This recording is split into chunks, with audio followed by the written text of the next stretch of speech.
Hello friends, आप सभी का स्वागत है पॉइंट एजुकेशन सेंटर में। हम लोग आज कुछ मूलभूत गणित के बारे में बात करेंगे, जैसे कि प्राकृतिक संख्याएं। प्राकृतिक संख्या 1 2 3 4 प्राकृतिक संख्याएं कहलाती है। प्राकृतिक संख्या में जीरो को शामिल नहीं किया जाता है, इसे n से सूचित किया जाता है। संपूर्ण संख्या, यदि प्राकृतिक संख्या को समूह में जीरो को शामिल कर लिया जाता है तो प्राकृतिक संपूर्ण संख्याएं कहलाता है। इसे W से सूचित किया जाता है। अभाज्य संख्या, जब किसी संख्या में स्वयं और एक को छोड़कर किसी दूसरी संख्या से भाग नहीं लगता है तो उसे अभाज्य संख्या कहते हैं। जैसे दो में एक और वो दो से भाग लगता है। तीन में एक और तीन से भाग लगता है। पाँच में एक और पाँच से भाग लगता है। हो गया सब अभाज्य संख्या। जैसे 73 में एक और 73 से भाग लगता है स्वयं के साथ। 11 एक के साथ और स्वयं के साथ 11, ये क्या होगा? अभाज्य संख्या। भाज्य संख्या, जब किसी संख्या में स्वयं और एक के अलावा किसी भी संख्या से भाग लगता है तो उसे भाज्य संख्या कहते हैं। जैसे 4 में एक से लगता है, दो से लगता है, 4 से लगता है। जैसे 6 में कितना से लगेगा? 6 में एक से, दो से, तीन से, 6 से लगता है। हो गया भाज्य संख्या। पूर्णांक संख्या, -4 -3 -2 -1 0 1 2 3 4 5 पूर्णांक संख्या। धन पूर्णांक मतलब होता है जिसमें प्लस हो। प्लस 1 2 3 4, ये क्या हो गया? धन पूर्णांक संख्या होता है। ऋण पूर्णांक, -1 -2 -3, ये सब हो गया ऋण पूर्णांक संख्या। शून्य संख्या 0। पूर्णांक संख्याओं को z से सूचित किया जाता है।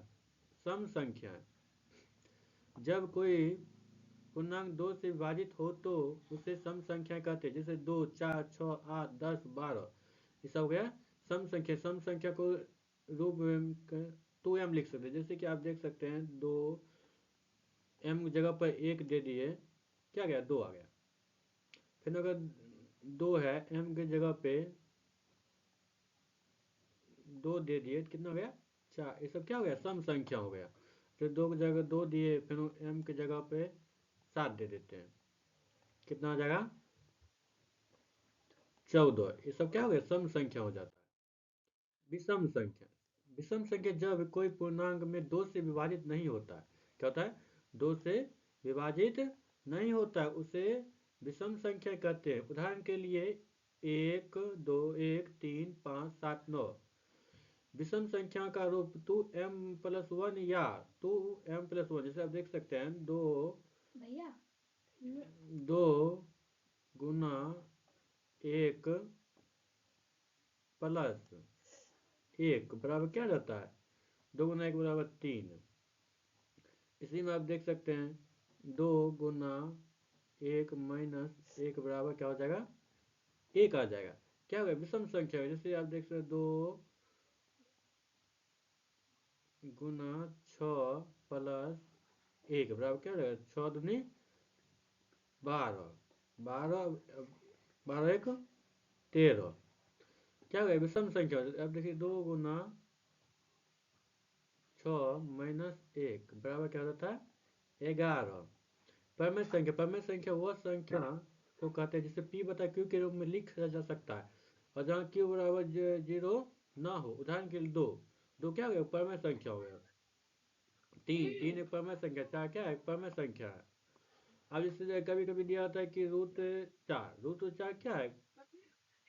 रूट 4 एक परमेय संख्या होता है। इसलिए 2 रूट गुना रूट कीजिएगा, 2 क्या हो जाएगा? बाहर रूट चला गया, क्या होगा? एक परमेय संख्या। जैसे अपरमेय संख्या जैसे हो जाता है, जिसे p बटा q के रूप में नहीं लिख सकते हैं। हाँ, जैसे रूट 2 बाहर नहीं, रूट 5 रूट 7, क्या होगा? ये सब एक परमेय संख्या अपरमेय संख्या होता है। अब कुछ सूत्र जो है बेसिक सा है, देख लीजिए। लॉस 100 गुना मौ 100 बराबर पहली संख्या गुना दूसरी संख्या। अब लॉस 100 बराबर क्या हो जाएगा? इधर गुना में तो भाग में आ जाएगा। पहली संख्या गुना दूसरी संख्या बता मौ 100।